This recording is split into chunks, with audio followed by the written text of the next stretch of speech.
सभी का हमारे YouTube चैनल पर हार्दिक स्वागत है। सावन का महीना भगवान शिव को समर्पित होता है और इस महीने में कुछ खास त्योहार भी आते हैं, जिनमें से एक है सावन महीने के शुक्ल पक्ष की एकादशी, जिसका नाम पुत्रदा एकादशी है। आज की इस वीडियो में आप सुनेंगे सावन पुत्रदा एकादशी की व्रत कथा। प्राचीन समय में भद्रावती नाम की नगरी में सुकेतुमान नाम का एक राजा राज्य करता था। उसकी कोई संतान नहीं थी, न उसे कोई पुत्र प्राप्त था। उसकी पत्नी का नाम था शैव्या। उस पुत्रहीन राजा के मन में इस बात की बड़ी चिंता रहती थी कि उसके बाद उसे और उसके पूर्वजों को कौन पिंडदान करेगा। उसकी पत्नी भी इसी चिंता में परेशान रहती थी और उसके पितर भी बड़े परेशान होकर बड़े दुखी मन से उससे पिंड लिया करते थे कि सुकेतुमान के बाद हमें कौन पिंड देगा। इधर राजा भी अपने बंधु बांधव, राज्य, हाथी, घोड़ा इन सब के होने के बाद भी संतुष्ट नहीं था। बस उसके मन में एक ही दुख हर समय रहता था कि वो संतानहीन है। उसका एकमात्र कारण था पुत्रहीन होना। ऐसी मान्यता है कि बिना पुत्र के पितरों और देवताओं का ऋण चुकाया नहीं जा सकता। इस तरह राजा और रानी रात दिन चिंता में रहते थे। एक दिन राजा इस चिंता के कारण इतना दुखी हो गया कि उसके मन में अपना शरीर ही त्याग देने की इच्छा उत्पन्न हो गई। किंतु वो सोचने लगा कि आत्महत्या करना तो महापाप है, इसलिए उसने इस विचार को अपने मन से ही निकाल दिया। एक दिन इन्हीं विचारों में डूबा हुआ वो अपने घोड़े पर सवार होकर वन की तरफ चल दिया। घोड़े पर सवार राजा वन में पक्षियों और वृक्षों को देखने लगा। उसने वन में देखा कि मृग, बाघ, सिंह, बंदर आदि विचरण कर रहे हैं।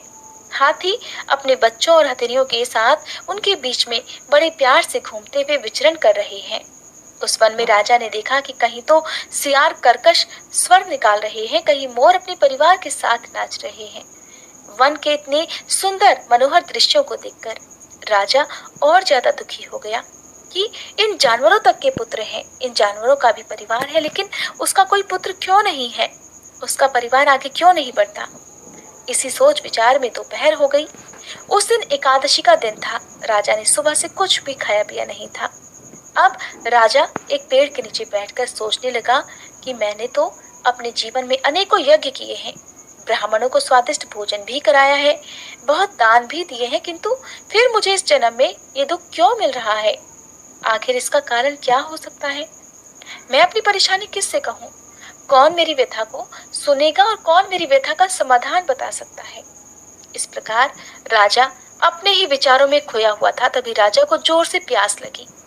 अब वो पानी की तलाश में उस वन में आगे बढ़ा। काफी दूर भटकने के बाद कुछ दूरी पर उसे एक सरोवर मिल गया। अब राजा जब उस सरोवर में पहुंचा तो उसने देखा कि सरोवर में सुंदर कमल के फूल खिले हुए थे।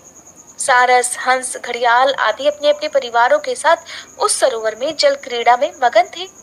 सरोवर के चारों तरफ ऋषियों के आश्रम बने हुए थे। तभी अचानक पानी पीने से पहले ही राजा के दाहिने अंग फड़कने लगे। राजा ने सरोवर से पानी पिया और अपने दाहिने अंगों को फड़कने का शुभ सगुन समझकर वो अपने घोड़े से बड़े प्रसन्न मन से उतरा और सरोवर के किनारे बैठे हुए ऋषियों को प्रणाम करके उनके सामने बैठ गया। ऋषिवर ने जब राजा को अपने सामने देखा तो पूछने लगे, हे राजन, हम तुमसे अति प्रसन्न हैं। तुम्हारी क्या इच्छा है, किस कारण से तुम हमारे सामने बैठे हो, हमसे अपनी परेशानी कहो। तब राजा ने उनसे प्रश्न किया कि हे विप्र, आप कौन हैं और किस लिए यहाँ पर रह रहे हैं। राजा के प्रश्नों का उत्तर देते हुए वे बोले कि हे राजन, हम लोग विश्वदेव हैं, स्नान करने के लिए ही इस सरोवर पर आए हैं और आज पुत्रदा एकादशी है। पुत्र प्राप्ति की इच्छा से इस एकादशी का व्रत करने वाले को अवश्य ही पुत्र की प्राप्ति होती है। जिन्हें संतान ना हो उन्हें संतान सुख भी मिलता है। तब राजा कहने लगे, हे भगवान, हमने तो पुत्र प्राप्ति के लिए बहुत सारे प्रयास किए, किंतु सारे प्रयास व्यर्थ हो गए। अभी तक मुझे पुत्र की प्राप्ति भी नहीं हुई।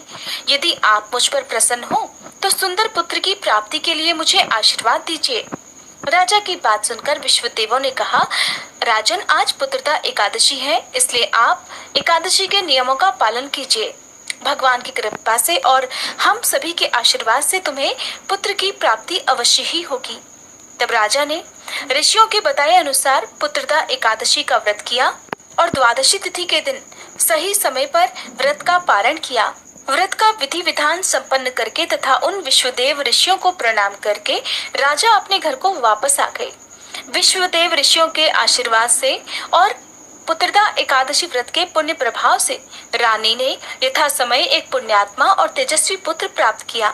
फिर तो राजा की प्रसन्नता का कोई ठिकाना ही नहीं रहा। यही नहीं, राजा के यहाँ पुत्र होने से स्वर्ग के पितृपुरुष भी परम संतुष्ट हो गए।